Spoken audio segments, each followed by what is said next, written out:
Methods of costing. Methods of costing அப்படின்னா என்ன? Methods of costing. First of all, you have to understand types of manufacturing companies. Types of manufacturing companies. We use the two parameters here. One is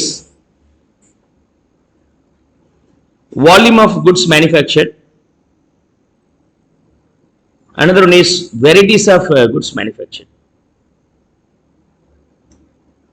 Probably we may have low variety, medium variety, high variety of goods, or we manufacture in low volume, moderate as well as high volume. If you manufacture high variety but very small volume, that type of industry is called job industry. Job industry as well as contract industry. Job industry as well as contract industry. நான் ஒரே ஒரு வேலையை செய்கிறேன், ஒவ்வொன்றும் தனித்தனியாக இருக்குது, ஒவ்வொன்றும் டிஃப்ரெண்ட்டாக இருக்குது. என்ன வேலை செஞ்சோன்னா அது இன்னொரு வேலையோட கம்பேர் பண்ணாக்க மேட்ச் ஆகல, டோட்டலி டிஃப்ரெண்ட்டாக இருக்குது. இப்போ நீங்கள் ட்ரெஸ் தைக்க கொடுக்குறீங்க அப்படின்னு சொன்னாக்கா ஒவ்வொரு முறை சைஸ் டிஃபரன்ஸ் இருக்குது அண்ட் பேட்டர்ன் டிஃபரன்ஸ் இருக்குது. ஸோ ஒரு ட்ரெஸ் தைச்சது அதே மாதிரி இன்னொரு ட்ரெஸ் இருக்க வாய்ப்பு இல்லை. So each and every thing will be totally different. Then it is called job costing. Job industry, அதுக்காக நீங்கள் எவ்வளோ செலவாகுதுன்னு கண்டுபிடிச்சிங்கன்னா அது பேர் ஜாப் காஸ்டிங். அதே மாதிரி கான்ட்ராக்ட், வீடு கட்டுறீங்க, ஒரு வீடு கட்டின மாதிரியே இன்னொரு வீடு இருக்கு, டோட்டலி டிஃப்ரெண்ட், அந்த pattern different. And interior decoration பண்ணுறீங்க, இதுவும் டிஃப்ரெண்ட்டாக இருக்குது. ஸோ ஜாபும் கான்ட்ராக்டும் more or less same. The only difference is and volume of spending and time spending and money involve will be higher in contract which is lesser in job. அப்படின்னா சிம்பிளாக எப்படின்னு ஞாபகம் வச்சுக்கணும்னா, ஜாபோட கம்பேர் பண்ணும்போது higher version is the contract, கான்ட்ராக்டோட compare பண்ணும்போது job will be the lower version or smaller version வச்சுக்கலாம். And if the volume of the quantity manufactured is also medium, varieties is also medium, அப்படி சொன்னாக்க this is another type of industry. Fast moving consumer goods எல்லாம் இதில் தான் பண்ணுவீங்க. Fast moving consumer goods எல்லாம், இப்போ soap வாங்குறீங்க, வீட்டுக்கு வேணுங்கக்கூடிய toilet waste whatever it may be, and fan, chairs, whatever it may be. If you go to shop, furniture mart, plastic chairs இருக்குது, எடுத்து பார்த்தீங்கன்னா ஒரு 100-200 நாள் ஒரே பேட்டர்னில் இருக்கும். நீங்கள் அதில் ஒரு 50 வாங்கிட்டீங்க, ஒரு உங்களுக்கு வந்து 100 வேணும், 50 வாங்கிட்டு வந்துட்டீங்க, இப்போ கொஞ்சம் வாங்கிக்கலாம் அப்படின்ட்டு. அடுத்தது இன்னொரு 50 வாங்கணும்னு நினைக்கிறீங்க, கடையில் போனால் அதே பேட்டர்ன் இருக்காது. சேர் இருக்கான அதே பேட்டர்ன், டிசைன்லையாவது சேஞ்ச் இருக்கும் அல்லது ஒரு வெயிட்லையாவது சேஞ்ச் இருக்கும். என்ன சார் நான் முன்னாடி வாங்கினேன் இல்லையா அந்த 50 இல்லையா அப்படின்னு கேட்டிங்கன்னா, சார் அது வேறு பேட்ச் சார், போச்சு சார் அப்படிப்பாங்க. ஒரு மோல்டு ரெடி பண்ணுறாங்க, அந்த மோல்டில் அந்த சேர்ஸை மேனுஃபேக்சர் பண்ணுறாங்க, சடன் சைஸ் அரௌண்ட் 1000-2000 வந்துச்சுன்னா மோல்டு உடஞ்சிருது, அது வீணாக போயிடுச்சு. திரும்ப நியூ மோல்டு செய்யும்போது அதே மாதிரி இருக்கணும்னு அவசியம் இல்லை. ஸோ அப்போ அந்த சேர் வந்து ஒரு 1000 பண்ணுறோம் அப்படின்னு சொன்னாங்க, அந்த மோல்டு வச்சு அந்த 1000 ஒரே மாதிரி இருக்கும். நெக்ஸ்ட் டைம் பண்ணும்போது டோட்டலாக டிஃப்ரெண்ட்டாக இருக்கும். So the variety will be different for every 1000 sizes or 2000 sizes, and volume is also for every time it may be 1000. So medium volume, medium variety. இந்த மீடியம் வால்யூம், மீடியம் வெரைட்டிஸ் என்ன, fast moving consumer goods. அன்றாடம் நம்ம வாழ்க்கையில் use பண்ணக்கூடிய regular consumable goods என்ன இருக்கோ அதெல்லாம் வந்து பேட்ச் அப்படிங்கிற கான்செப்ட் வரும். This type of industry is called batch industry, and batch costing will be used here to calculate the cost. இப்போ கிளாஸ் எடுக்கிறேன்னா இது பேட்சா ஜாபா அப்படின்னு சொன்னாங்க, சரி பேட்சா ஜாபா அப்படின்னு பேட்ச். ஓகே, இப்போ டாக்டர் ட்ரீட்மெண்ட் பண்ணுறாரு அப்படின்னு சொன்னாக்க அது வந்து எதில் வரும், ஒரு ஜாப்ல வரும். வாங்க எல்லாருமே வாங்க மொத்தமாக உட்காருங்க அப்படின்லாம் செய்ய முடியும். எல்லாருமே கத்தி எடுத்துங்க, கண்ணை எப்படி அறுத்துங்கன்னு சொன்ன ophthalmologist. So it's not working right. So அப்போ அது job, batch is different. And variety will be very very low, ஆனால் ஹை இன் வால்யூம் இருக்கும். இப்படிப்பட்ட ஒரு இண்டஸ்ட்ரி இருக்கு. We have such an industry also. High variety, low volume, சரி low volume, high variety. இப்படிப்பட்ட industry என்ன அப்படின்னு சொன்னாக்கா ப்ராசஸ் இண்டஸ்ட்ரின்னு சொல்லுவாங்க. அந்த ப்ராசஸ் இண்டஸ்ட்ரி காஸ்ட் எப்படி கண்டுபிடிக்கிறீங்க அப்படின்னு சொன்னாக்கா we calculate using process costing. இதுக்கான எக்ஸாம்பிள் என்ன அப்படின்னு சொன்னாக்கா, ஸோ இதுக்கு தான் சொன்னேன், இதுக்கு பேர் ஃபாஸ்ட் மூவிங் கன்சூமர் குட்ஸ்னு இருக்கும். ஓகே, ஈவன் கோச்சிங் நம்ம பண்ணுறோம் இல்லையா, இதுவும் பேட்ச் சைஸ் அப்படின்னு சொல்கிறோம். ஓகே, இது வந்து டாக்டருடைய ட்ரீட்மெண்ட்டு, லாயர் அட்வொகேட்டுடைய ட்ரீட்மெண்ட் ஒவ்வொன்றும் தனித்தனியாக தான் ஹேண்டில் பண்ணோம் அப்படின்னா அது ஜாப் கான்ட்ராக்டில் வரும். And building construction, demolitions, these are the good example for contract costing. Okay, when it comes for the process costing, இது வந்து வெரைட்டியே இருக்காது, வால்யூம் ஹெவியாக இருக்கும். அப்படி இருந்துச்சுன்னா ப்ராசஸ் இண்டஸ்ட்ரின்னு சொல்லுவாங்க. இதில் என்ன எக்ஸாம்பிள் சொல்லலாம் அப்படின்னு சொன்னாக்கா, for example sugar, cement etcetera, cement and oil.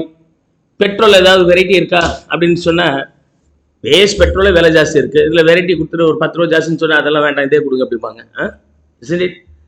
எனக்கு வந்து என்னுடைய அல்டிமேட் இன்டென்ஷன் என்ன அப்படின்னு சொன்னாக்கா, காஸ்ட் சீப்பராக இருக்கணும், அதில் வெரைட்டியில் எனக்கு தேவை இருக்காது. அப்படின்னா வீடு கட்டுறீங்க, வீடு கட்டும்போது மேலே சுண்ணாம்பு அடிக்கிறீங்க, சுண்ணாம்பு அடிச்சா என்ன ஆகுது, கொஞ்ச நாளைக்கு அப்புறம் அந்த சுண்ணாம்பு போயிடுச்சுன்னா அசிங்கமாக தெரியுது இல்லையா?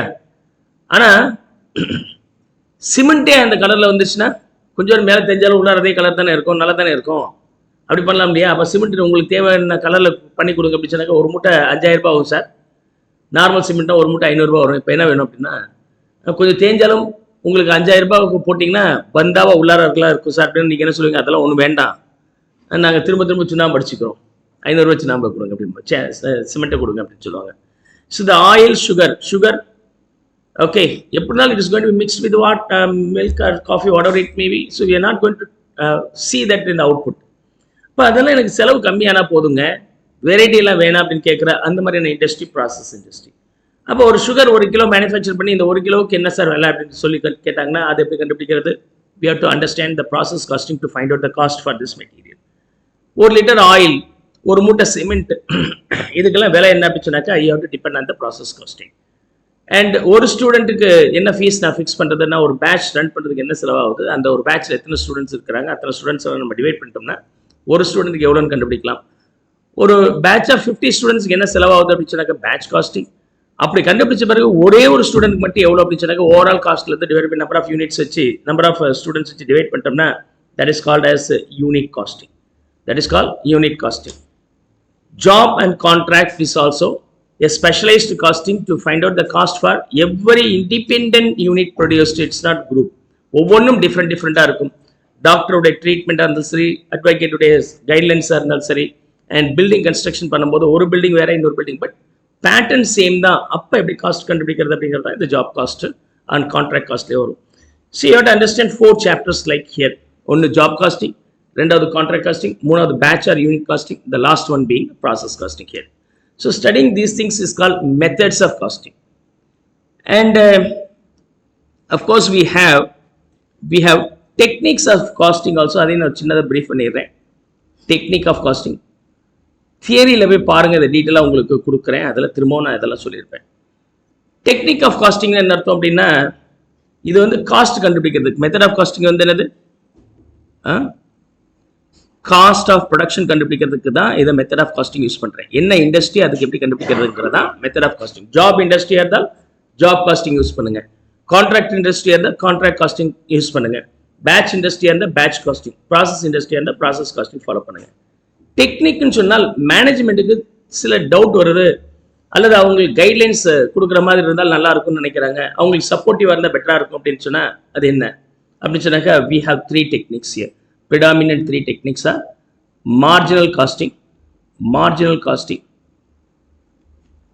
and standard costing, and finally budgeting. இந்த மூணும் வந்து என்னன்னா டிசிஷன் மேக்கிங்காக யூஸ் பண்ணுவாங்க. Okay, budgetary control, budgeting. Okay, for example budget இல்லையா, எல்லாத்துக்கும் வேணும் இல்லையா? தொழில் செய்கிறவங்க, தொழில் செய்யாதவங்க, அண்ட் இண்டிபெண்ட்டாக ஹோம், வீடு வேலைக்கு போகிறாங்க, வீட்டில் வந்து நிம்மதியாக ரெஸ்ட் எடுக்கிறாங்க அப்படின்னா அவங்களுக்கும் என்ன இன்கம் வந்துச்சோ அதில் செலவு பண்ணி ஆகணும். பட்ஜெட்டிங். மார்ஜினல் காஸ்டிங் அப்படின்னு சொன்னாக்க can we alter the selling price so that we can tap the other market or not அப்படிங்கிறது கண்டுபிடிக்கிறதுக்கு. நம்மக்கிட்ட ரிசோர்ஸஸ் கம்மியாக இருக்குன்னா அந்த ரிசோர்ஸ் இஃபெக்டிவாக யூஸ் பண்ணி ப்ராஃபிட் எப்படி அதிகப்படுத்துறது, லிமிட்டிங் ஃபேக்டர் ப்ராப்ளம்ஸ்.